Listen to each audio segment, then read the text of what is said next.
narinig ko pa yung pari na nagsabi, mga hudas yung labing walo. Senador Dante Marcolita ng ANC pumalang kay Father Flavi na tinawag na Judas ang 18 senadors na bumuto para ibalik sa Kongreso ang impeachment complaint laban kay VP Sara. 18 senador ang mga hudas na mukhang alagad, ngunit ang kanilang mga kilos ay balasubas. Hindi natin maintindihan kung bakit nagtawag pa ng magmimisa. At narinig ko pa yung pari na nagsabi, mga hudas yung labing walo. Tama. Tama ba yun? Dito makikita mo, pati lingguwaheng gagamitin, kung yung halimbawa, yung mawala ng galang kung ano, yung pari na yun na nag-officiate ng misa, kung halimbawa, ay pumunta siya doon, hindi bilang pari, at nakisama siya para magpahayag ng kanyang saloobin bilang isang mamamayan Pilipino. Okay lang yun eh. Pero para pumunta ka doon bilang isang religious at isang purely political matter, hinaluan mo ng kulay ng religion, may problema doon din. Yes, ito para kay VP Sara Duterte. Hindi siya makakataka sa impeachment. VP Sara may sumo na. Sinampula na siya sa Senado at hindi siya makakatakas nito. Kahit hindi tuloy ang pagbasa ng Articles of Impeachment, inisyohan pa rin ang writ of summons. The presiding officer, Senate President Chis Escudero, si Vice President Sara Duterte.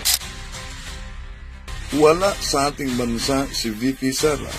Nasa Malaysia, kasama ang kanyang pamilya. Personal daw. Sa ilang araw na proceedings, kumbaga sa teleserye, sakto ang iskina, hindi nagdalawang isip ang kamara, kumpiyansa silang tuloy ang kaso, wala daw hahadlang kahit maraming nangyayari sa Senado sa kanilang nangyaring debate. Sa huli, summon is served kahit wala sa ating bansa. Newton, ang Senado na ngayon ay impeachment court na opisyal nang naglabas ng writ of summon laban kay VP Sara. Pero ano ang ibig sabihin nito? Ibig sabihin, sa loob ng 10 araw, kailangang sagutin ni VP Sara ang lahat ng mga paratang. Hindi pwedeng patatagalin pa at hindi pwedeng iwasan ito. For may kasunod, dahil pagkatapos niyang sumagot, may 5 araw ang prosecutors para sumagot, para gumanti sa legal na paraan. Malulusutan kaya ito ni VP Sara?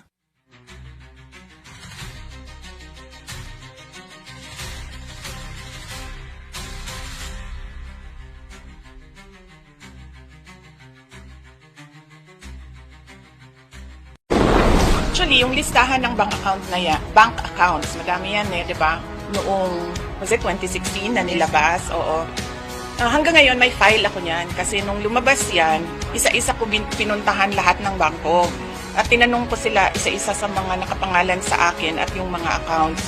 Meron talagang mga accounts doon na hindi alam ng bangko, hindi ko rin alam, pero nandoon siya sa listahan. So, tinatanong ko yung bangko, bakit may ganito? Sabi nila baka non-existent talaga yan na mga accounts. So, meron akong accounting even nung mga sinasabi nilang transactions, tinanong ko din yan sa bank. Okay. Nag-react si Senador Rodante Marcolita, isang ANC, kay Father Flavi Villanueva na tinawag niyang mga hudas.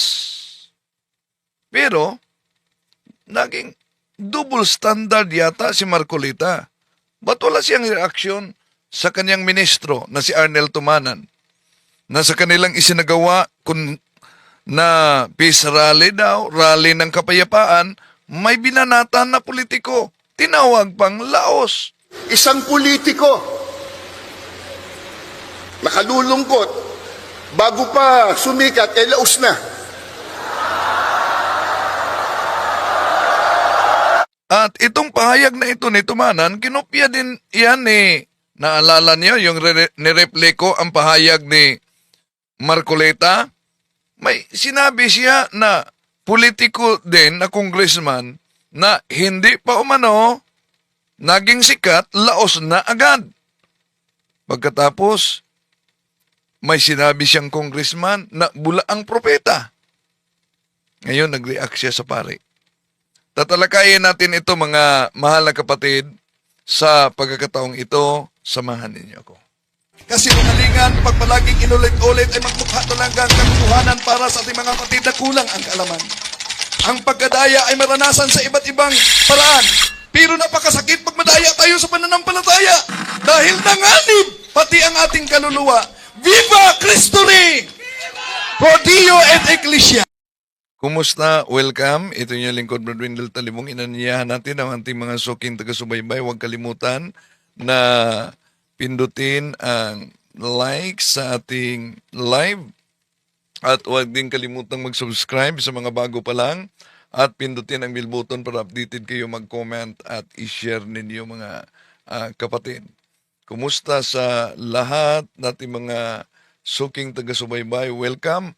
Happy Father's Day sa lahat. At happy solemnity of the Holy Trinity na ipinagdiwang natin, at ito din na aral ay grabing binanatan ng mga ministro ni Felix Manalo. Kaya may mga nagkomento, bakit daw umano kadalasan nating tinitira ang mga ministro sa Iglesia ni Manalo. Hindi naman natin tinitira, sinagot lang natin yung mga pinagchap-chap nila na mga aklat katoliko. At ngayon, ilalantad pa natin, mga kapatid, bago tayo papasok sa punto por punto. Kung maalala ninyo, yung sabi ni Marcoleta, At narinig ko pa yung pare na nagsabi, mga hudas yung labing walo. Senador Dante Marcolita ng ANC pumalang kay Father Flavi na tinawag na Judas ang 18 senadors na bumuto para ibalik sa Kongreso ang impeachment complaint laban kay VP Sara. 18 senador ang mga hudas na mukhang alagad, ngunit ang kanilang mga kilos ay balasubas. Hindi natin maintindihan kung bakit nagtawag pa ng magmimisa. At narinig ko pa yung pare na nagsabi, mga hudas yung labing walo. yan ang reaksyon ni Marcoleta. Di umano niya maintindihan bakit sinabi ng pare na mga hudas. Pero naintindihan siguro niya nung sinabi ng ministro niya nakasama sa rally ng kapayapaan kung saan kapwa sila may binanatang politiko sa rally at walang halo daw na pamumulitika. Si Arnel Tumanan ng ministro ng Iglesia ni Manalo, Isang politiko, nakalulungkot, bago pa sumikat, laos na. yon, kapayapaan daw at walang halong politika. At ministro yan ng Iglesia ni Felix Manalo. Bakit may pare na nagsabing at tinawag niya sa kanyang homily na Judas? Una, kung maalala ninyo, si Vice President Sara Duterte nagpahayag na handa siyang harapin ang akusasyon sa pamamagitan ng impeachment trial. Pero makita ninyo, mga kapatid, yung mga senador judges na kaalyado niya, abay, nagmistulang abogado sa inireklamo ang huwis, ang hukom. Bakit? Kaya nga, ayon sa ilang mga senador, Senador Soto, saan umano ka makakita, kahit na si Senador Panfilo Lacson, saan ba umano ka makakita na ang judge ay magsagawa ng motion para i-dismiss ang kaso na nakasampa sa korte? Gawain yan ng defense. Pero ano ang nasa likod? Bakit kailangang ma-dismiss? ito ang tinatalakay kasi mga kapatid sa eksperto kaugnay sa planong pag-dismiss. Pag nagsimula yan, lalabas yung ebidensya eh. Yes. Ililift yung bank secrecy laws para buksan yung bank account ng akusado. Magte-testify yung mga nasa ICC ngayon na nagsasabi, siya ang reyna ng Tokhang sa Davao. No? Yung COA, magte-testify para ipaliwanag yung kanilang notice of disallowance. No? Si Piatos, baka biglang sumulpot para ipaliwanag kung nakuha ba niya yung pera.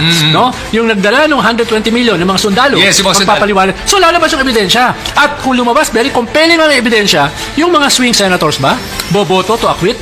No? Lalo na kung totoo yung sinasabi ni Senator Trillanes na hundreds of millions ang pumasok sa bank account na galing kay Sammy Uy, kay Michael Yang, na mga drug lords at iba pa yung mga pogo lords. So, sa pamamagitan ng impeachment court, yung akusasyon ni Trillanes na may mga pumasok daw na mga milyon-milyon na halaga sa bank account, pwede yan na masagot ni VP Sara. Di mo ba? Kahit nga si Cardinal David, sabi niya, wala namang dapat ikatatakot kung walang tinatago. Tuloy natin. So, Yum. kung ikaw ay swing votes, nakita mo, naku, yari ako rito. Baka malink ako sa drugs. Yes. Kung i-acquit ko to. So game O yan, ang analysis ng eksperto sa political issue, mga kapatid. Kung sakaling may makita na mga strong evidences kaugnay sa akusasyon, sino ba na kaalyado kung matibay talaga ang ebidensya ang bubuto para ipawalang sala habang ang mga Pilipino ay nakatutok sa isasagawa na impeachment trial. Tuloy natin. danger yun eh. Kaya gusto nila hindi masimulan. Kaya nga sineset nila, inuulit ko, in limbo, dahil sineset nila yung template para ito ay i-reject ng Yes. 20th Congress, na actually kasama sila. No? Yes. Kaya dapat yung pressure ngayon, in 1.5 months, bago mag-convene yung 20th Congress, yung pressure ay, we're watching you. Yes. No? Isusumpa namin kayo. Lalo na yung mga kabataan na nagpakita ng puwersa last midterm election.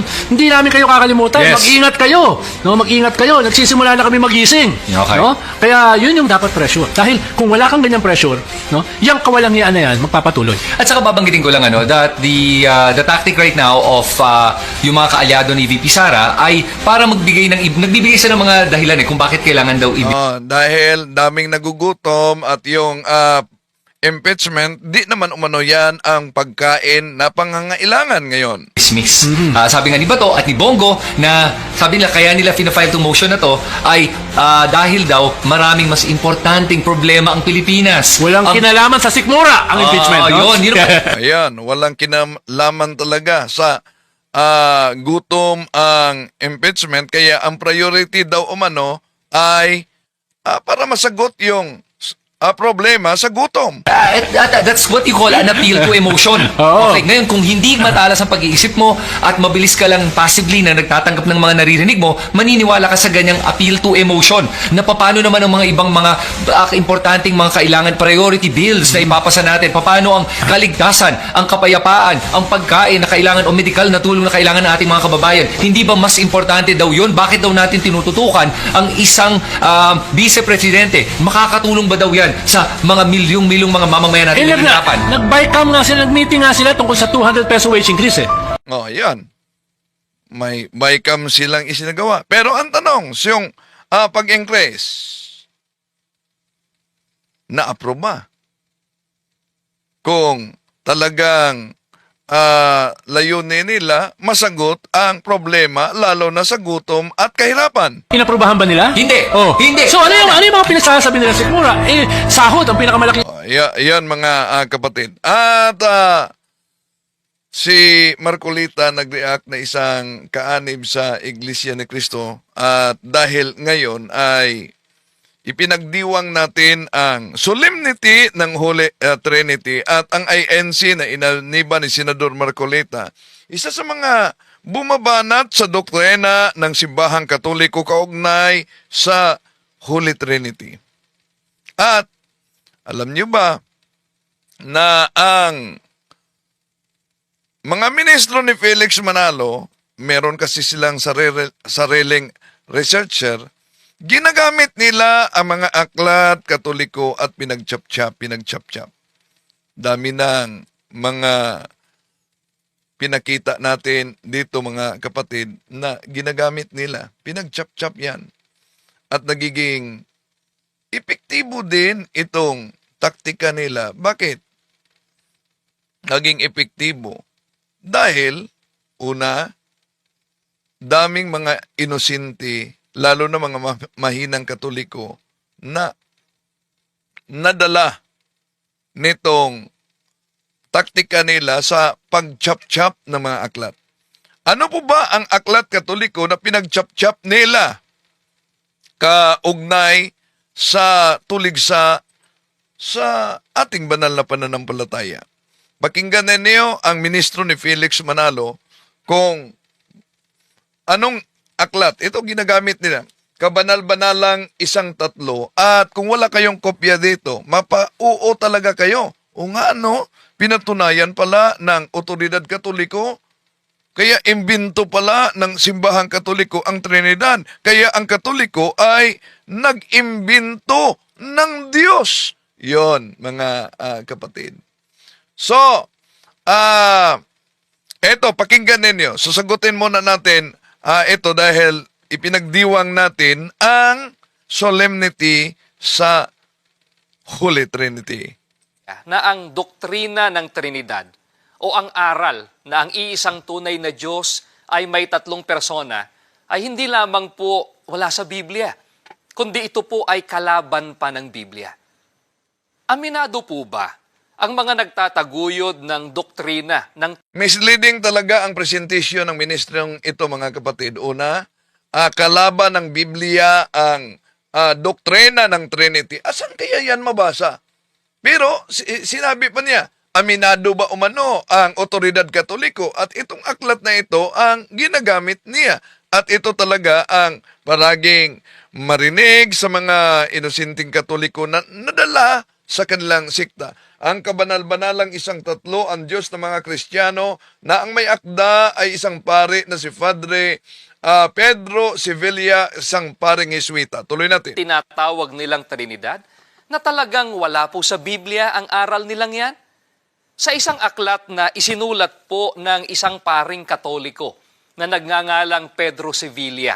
Ito po ay pinamagatang ang kabanal-banalang 1-3, ang Diyos ng mga Kristiyano. Ganito po ang ating mababasa. Dito po sa pahina 22, pakinggan po ninyo. Ayon sa isang teologo, ang mga isinulat ng lumang tipan tungkol sa Diyos ay hindi pa nagpapahayag at hindi pa rin nagpapahiwatig ng pagkakaroon ng tatlong persona sa iisang Diyos. Ang sabihing mayroon ng mga babala, pahiwatig o mga natatagong palatandaan ng 1-3 sa lumang tipan ay lumalampas sa salita at layon ng mga manunulat ng lumang tipan. Mga giliw po naming mga taga-subaybay, malinaw na malinaw po ang pag-amin ng mga nagtataguyod ng doktrina sa aral na tinatawag nilang Trinidad. Na sa matandang tipan, wala kahit pahiwatig man lang tungkol sa Trinidad. So wala kahit pahiwatig man lang tungkol sa Trinidad. Pero alam niyo ba kung ano ang iniwasan ng ministrong ito sa paggamit nila sa naturang aklat? Ito mga kapatid, pakita ko sa inyo para aware kayo sa ganitong taktika nila. Ito ang binasa niya. Ayon sa isang teologo, ang mga isinulat ng lumang tipan tungkol sa Diyos ay hindi pa nagpapahayag at hindi pa rin nagpapahiwatig ng pagkakaroon ng tatlong persona sa iisang Diyos. Ang sabihing mayroon ng mga babala, pahiwatig o mga natatagong palatandaan ng 1-3 sa lumang tipan ay lumalampas sa salita at layon ng mga manunulat ng lumang tipan. Diyan lang siya. May karugtong, napansin ninyo. Ayon sa sinabi na natin, nagsisimula tayo sa anak sapagkat ang hiwaga ng kabanal-banalang isang tatlo ay isiniwalat lamang sa pamamagitan ni Jesus, ang anak sa makatuwid, ang pasimula ng lubos na pagkilala natin sa Diyos. Yon ang mabasa natin na karugtong. Dahil alam naman natin na ang katotohanan, the divine revelation of God was gradually revealed to us by God mismo. Bakit? Halimbawa mga kapatid, aral nila si Felix Manalo, anghel daw. Bakit? Sa lumang tipan, kahit sa bagong tipan, may mabasa ka ba na si Felix Manalo ay anghel? Di po ba imbento lang nila yan? Oh. So, may iniwasan sila, gradually revealed, na ihayag ang katotohanan sa pamamagitan ng ating Panginoong Hesus. Pero dahil gusto sila letra por letra, kaya nga ang kanilang doktrina, dapat bawat doktrina may katumbas na Biblia. Alam kaya nila, basta letra por letra, di nila paniwalaan pag di mabasa. Etong sale na ito, Amplified Bible, iwan ko kung nabasa ba nila ang Genesis Kapitulo 1, versikulo 26, na ang sabi, Then God said, Let us, close parenthesis, Father, Son, and Holy Spirit, make man in our image according to our likeness, not physical but a spiritual personality and moral likeness. So napansin nyo, may close parenthesis dito, let us, Father, Son, Holy Spirit. So ang ginamit, plural, let us make man according to our, plural, and then image, singular. Nanauna natin yung tinatalakay, mga mahal kapatid. Alam kaya nila na may sali na mabasa ang ganyan. Okay. Meron pa mga aklat katoliko na ginagamit nila, mga kapatid, na dapat talaga mag-ingat kayo. Ano ba yung aklat na yan na ginagamit nila? Ito pa. Pabalik nila ang kabanal-banalang isang tatlo, ang Diyos ng mga Kristiyano, sa kanilang mga pandoktrina. Ito, mga mahal na kapatid, pakinggan ninyo ang sabi ng ministro. Ano rin po ang inamin ng mga nagtataguyod ng doktrina ng tinatawag nilang Trinidad ukol naman po sa bagong tipan? Sa aklat pa rin ito, pakinggan po ninyo ang kanilang sinasabi sa pahina 69. Ganito ang kanilang pahayag. Wala pang doktrinang formal ng banal na Trinidad sa mga manunulat ng bagong tipan. Kung ang tinutukoy natin ay isang tiyak na turo na sa iisang Diyos ay mayroong tatlong magkakapantay na maka-Diyos na persona. Napakalinaw din po ang pag-amin ng paring ito ng Iglesia Katolika Romana. Ang sabi niya, walang doktrinang formal ng Trinidad sa mga manunulat ng bagong tipan. Ayan. Pinutol na agad ng ministro, kaya mag-ingat kayo. Kung yun ang argumento na walang mabasa formal, letra por letra sa bagong tipan, bakit may mabasa ba kayo na Bible sa lumang tipan? Sa bagong tipan? Salitang Bible. Even the word Bible sa King James Version does not found in the Bible itself. Pero, ano po ba, ituloy lang natin. Pahina 20, pahina 69, ituloy natin sa 70. Ito ang binasa ng ministro, mga kapatid, at pinutol nila.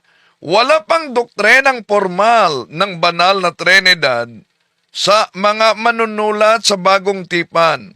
Kung ang tinutukoy natin ay ang isang tiyak na turo na sa iisang Diyos ay merong tatlong magkakapantay na pagka-Diyos na persona. Ito. Ngunit, nandun na ang tatlo. Pinutol ha. Ngunit, nandun na ang tatlo. Ang Ama, Anak, at ang Espiritu. At nandun na rin ang tatluhang balangkas at ang tatluhang formula at ang tatlo ay hindi tinitingnan sa kanilang kakayahan o personalidad, ngunit sa kanilang papel at misyon sa panukala ng Diyos para sa katubusan ng tao, kahit si Kristo, at hindi ang tatlo. Tuloy natin. Ang nasa sentro ng mensahe ng bagong tipan tungkol sa kaligtasan. Merong pagkukulang sa esensya, sa kaganapan, ng turo ng bagong tipan kung hindi pa ipinakita na si Kristo ang kaniyang mga gawain ay matalik na kaugnay ng pagliligtas na nagkilos ng Ama at ng banal na Espiritu. Ibig sabihin na nandoon na at dapat maipakita ang trinitaryong batayan ng plano ng Diyos. Yun po. Napansin niyo ba? Ang aklat na yan ay pinagchap-chap talaga ng mga ministro. At ating sinagot ito, mga kapatid. No? Pero, alam kaya nila na kung gusto, hanap talaga nila letra por letra, salitang Triune God, babasa yan sa Biblia. Di po ba, iba-ibang salin ang kanilang ginagamit? Imposible, di nila nabasa ito sa Mateo Kapitulo 26, 19. Mga kapatid, sa The Voice version, go out and make disciples in all nations. Ceremonially was deemed through baptism. In the name of the Triune God, Father, Son, and Holy Spirit. See, in the name of Triune God. At itong Triune God, kung balikan natin ito, diyan natin mabasa dahil para sa kanila, di paninimulaan di mabasa letra por letra. Pero kung tingnan natin ang Revelation chapter 7 verse 10, salvation belongs to our God who is seated on the throne. And the Lamb, our salvation, is the Trinity. To give and God the Trinity, we owe our deliverance. O, see? Di mo ba gusto nila letra por letra? Ngayon, may mabasa ng letra por letra. Pero, may ginagamit pa sila na aklat, mga kapatid. Ano yung aklat na yan na ginagamit nila? Ang palaging ginagamit ng mga ministro, yung systematic theology. Okay? Pakinggan ninyo kung paano nila yan ginagamit. Ano pa po ang isang kapansin-pansin sa pag-aming ginawa ng mga nagtataguyod ng mga doktrina ng Trinidad? Sa isa pa po nilang aklat na pinamagatang God and Myself, An Inquiry into the True Religion, ganito po ang ating mababasa dito po sa pahina 118. Ang Trinidad ay isang kamangha-manghang misteryo na walang sino mang nakauunawa nito. Sandali. God and myself pala ang ito muna ang ating systematic theology. Saan po ba galing ang aral ng tinatawag nilang Trinidad? Pakinggan po ninyo, babasahin po natin ang isang aklat na pinamagatang Systematic Theology. Ito po ay isinulat ni Augustus H. Strong. Pakinggan po natin dito po sa pahina 304. Ang terminong Trinidad ay wala sa banal na kasulatan. Ang pagkakakatha o pagkakaimbento ng katawagan ay ipinalalagay na gawa ni Tertulliano. Mga kaibigan, narinig po ba ninyo ang pahayag po nila? Inimbento lamang po ng isang nagngangalang Tertulliano ang terminong Trinidad. Hindi naman po siguro mahirap isipin na ang Diyos na inimbento lamang ay hindi tunay. Hindi po ba, mga kaibigan? Payag po ba kayo na ang Diyos na inyo pong paglingkuran ay inimbento lang o hindi tunay? So, yan mga kapatid, ang misleading presentation ng ministro ni Felix Manalo, inimbento lang umano ang Diyos. Di naman sinabing inimbento ang Diyos. Example, the word Catholic, the word Iglesia ni Cristo o Church of Christ was first used by St. Paul in Romans chapter 16, verse 16. Ibig ba sabihin, nag-imbento si San Pablo ng Iglesia? Dahil siya ang unang gumamit? Isip-isip naman pag may time. Madalas kasing kinukot itong referensya na nagiging diferensya mga kapatid sa ministro ni Felix Manalo, lalo na sa kanilang programang Ang Pagbubunyag. Kaya nga, naalala ninyo si Father Richmond Nelo, bunyag na bunyag, hindi naman totoo. No? Pero pinag-chap-chap. Bakit?